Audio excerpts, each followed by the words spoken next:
Hi everyone, constitution of India series fundamental రైట్స్లో ఈరోజు మనం ఆర్టికల్ 17 అబాలిషన్ ఆఫ్ అన్టచబిలిటీ గురించి తెలుసుకోబోతున్నాం.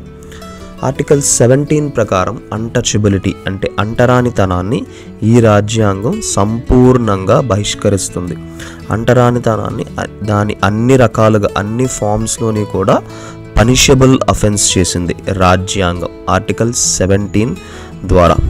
అన్టచబిలిటీ అని అంటే కేవలం కాస్ట్ బేస్డ్ డిస్క్రిమినేషనే కాదు, అన్ని విధాలుగా సామాజికంగా, మతపరమైన, ఆర్థికంగా కానీ ఏ విధమైన సోషల్ ఎక్స్క్లూజన్ ఆర్ డిస్క్రిమినేషన్ని నిరసిస్తుంది.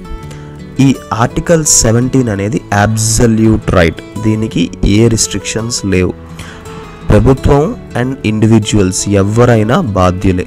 కఠినమైన శిక్షలు, parliament protection of civil rights act 1955 ద్వారా, SC/ST prevention of atrocities act 1989 ద్వారా అమలు పరుస్తుంది ఈ అన్టచబిలిటీ అబాలిషన్ని.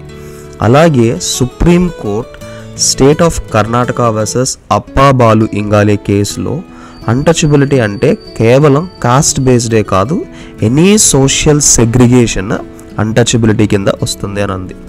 రీసెంట్గా సఫాయి కర్మచారి ఆందోళన్ కేసులో మాన్యువల్ స్కావెంజింగ్ కూడా అన్టచబిలిటీ అని, అది ఒక క్రైమ్ అని సుప్రీంకోర్టు చెప్పింది.